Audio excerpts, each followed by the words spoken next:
संतोष देशमुखांची हत्या होऊन येत्या रविवारी 3 महिने पूर्ण होतील। राज्यात त्यानंतरही खुनाचे प्रकार घडलेत, पण प्रकाश झोतात राहिली ती देशमुखांची हत्या। हिवाळी अधिवेशनामध्ये सुरेश धस यांनी हत्येचा घटनाक्रम उलगडला आणि तेव्हापासूनच देशमुखांच्या मारेकऱ्यांच्या क्रौर्याची कल्पना सगळ्यांनाच आली। पोलिसांनी गेल्या महिन्यात वाल्मिक कराडसह सगळ्या आरोपींविरोधात आरोपपत्र दाखल केलं आणि त्यातून पुढे आला महाराष्ट्राला सुन्न करणाऱ्या मारहाणीचा पुरावा। पाहुयात हा खास रिपोर्ट। मस्साजोगचे दिवंगत सरपंच संतोष देशमुख यांच्या मृत्यूआधी त्यांचे किती हाल झाले याचा हा सगळ्यात मोठा पुरावा। सर्वोच्च न्यायालयाने फाशीची शिक्षा देण्यासाठी लागू केलेल्या नियमांच्याही पलीकडे जाणाऱ्या गोष्टी या नराधमांनी केल्या। संतोष देशमुखांना अमानुष मारहाण करतानाचे 15 व्हिडिओ आणि 8 फोटो पोलिसांनी दाखल केलेल्या आरोपपत्रात आहेत आणि ते इतके धक्कादायक आहेत की त्यापैकी काही फोटो आम्ही तुम्हाला दाखवू शकत नाही। आता हा फोटो बघा। भयानक मारहाणीनंतर जयराम चाटेनं संतोष देशमुखांना विवस्त्र केलं। दिवस होता 9 डिसेंबरचा। मस्साजोगमधून संतोष देशमुखांचं अपहरण झालं। दुपारी 3 वाजल्यापासून संध्याकाळी 6 वाजेपर्यंत देशमुखांना जनावरापेक्षाही भयानक मारहाण सुरू होती। ते मारहाण करताना 5-6 जण होते ना एकत्र, फक्त विष्णू चाटे वेगळ्या बाजूला होता, बाकी सगळे जण हे त्याला संतोषला जनावरापेक्षाही भयानक प्रकारे मारलंय ना। आणि त्याच वेळेस सगळ्या लोकांनी तिथं सांगितलं की ह्याला पाणी मागितलं तर ह्याला काय केलं, याला लाकडी सळाया, त्याच्यानंतर फायटर, कत्ती, ते वायर, या सगळ्यांनी मारलं। मला वाटतं संतोष देशमुखच्या बरगड्या ज्या आहेत त्या पूर्णपणे तुटल्या असाव्यात, ते फुफ्फुसात गेल्या असाव्यात आणि त्याच्यात ब्लडिंग होऊन त्याच्यामध्ये त्यांचा मृत्यू हा त्या ठिकाणी जवळ येत गेला। आणि जवळ जर ठोके जर पाहिले तर 200 ते 250 ठोके मारलेत ना त्याला या लोकांनी। आता हा दुसरा फोटो बघा। मागे संतोष देशमुख पडलेत। आरोपी महेश केदार सेल्फी घेतोय। जेव्हा एक माणूस दुसऱ्याला मरेपर्यंत मारतो तेव्हा मारणाऱ्याच्या चेहऱ्यावरचा संताप, चीड असे भाव असणं अपेक्षित आहे। संतोष देशमुखांना मारणारा महेश केदारे जखमी देशमुख निश्चित पडलेले असताना सेल्फी घेतोय।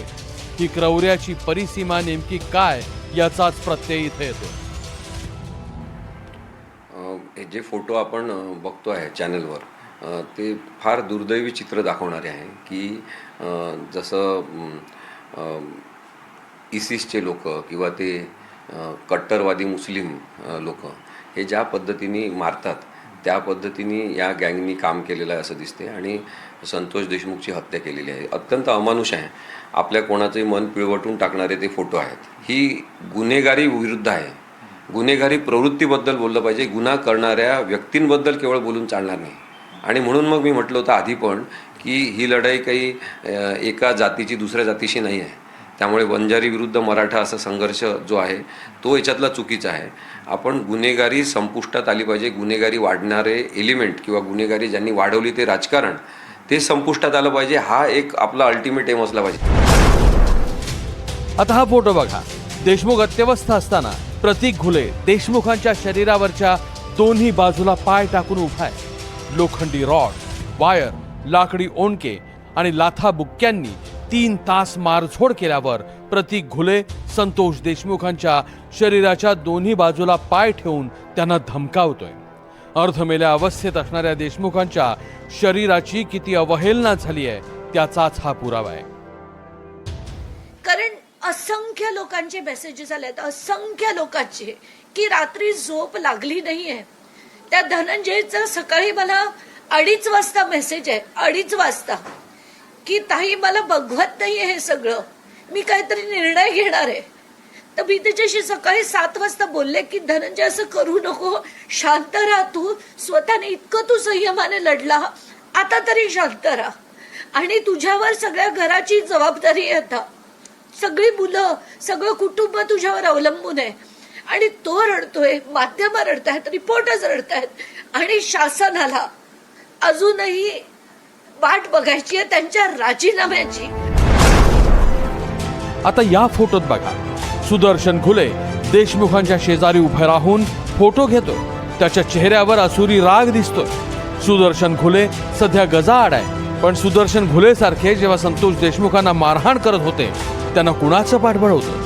काही केलं तरी आपल्या केसालाही धक्का लागणार नाही याची पूर्ण खात्री घुलेच्या चेहऱ्यावर स्पष्ट दिसते. हा हाय तर हाय मा हाय त्यो हा हाय तर हाय म्हणणे का गावखेड्यात धमकी दिली जाते एखादी हाय हाय मा त्यो तुला काय करायचं कर तो वावर बळकीन मी बांध फोडीन तुला काय करायचं कर हाय हाय त्यो मा हाय हीच भाषा होती ना. काय पुरावा पाहिजे? संतोष देशमुखांनी 3 तास मार खाल्ला. अघोरी पद्धतीनं त्यांना मारहाण केल्यावर जयराम चाठे देशमुखांच्या अंगावरचा शर्ट खेचून काढलेला शर्ट हातात धरून फिदी फिदी हसतो तेव्हाचाच हा फोटो. प्रत्यक्षात पोलिसांच्या हाती लागलेल्या व्हिडिओमधून त्यांनी हा स्क्रीनशॉट काढलाय. राज्य सरकारकडनं माफक अपेक्षा, जर कायदा सुव्यवस्था तुम्ही जर म्हणत असाल की कायदा सुव्यवस्था आहे या राज्यामध्ये, तर जे पळालेले आरोपी आहेत ना ते तात्काळ अटक करून आणि त्यांना फास्ट ट्रॅकमध्ये ताबडतोब फाशी दिली पाहिजे.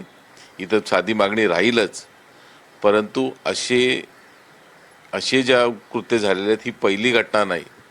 अधिवेशन सुरू आहे, कायद्यामध्ये काहीतरी मोठ्या प्रकारच्या तरतुदी झाल्या पाहिजेत की अशा प्रकारच्या गोष्टी पुन्हा होता कामा नये. आरोपपत्रात पुरावा म्हणून जोडण्यात आलेले असे आणखी काही फोटो आहेत. प्रामुख्याने हे फोटो जोडताना पोलिसांनी आरोपी प्रत्यक्ष घटनास्थळी उपस्थित होते याचा पुरावा म्हणून जोडले होते. मारहाणीचे व्हिडिओ सुद्धा पुरावे म्हणून वापरण्यात आले. आता गजाआड असणाऱ्यांनी 9 डिसेंबरला दुपारी 3 ते 6 या 3 तासात जी अमानवी कृत्य केली आणि क्रौर्याची परिसीमा गाठली हे सारं आता न्यायालयासमोर आहे. आता त्यांनी केलेल्या कृत्यासाठी त्यांना योग्य शिक्षा मिळेल याची तजवीज न्यायालय करेल आणि मस्साजोगच्या दिवंगत सरपंचांना न्याय मिळेल अशी अपेक्षा करूया. Bureau report, NDTV Marathi.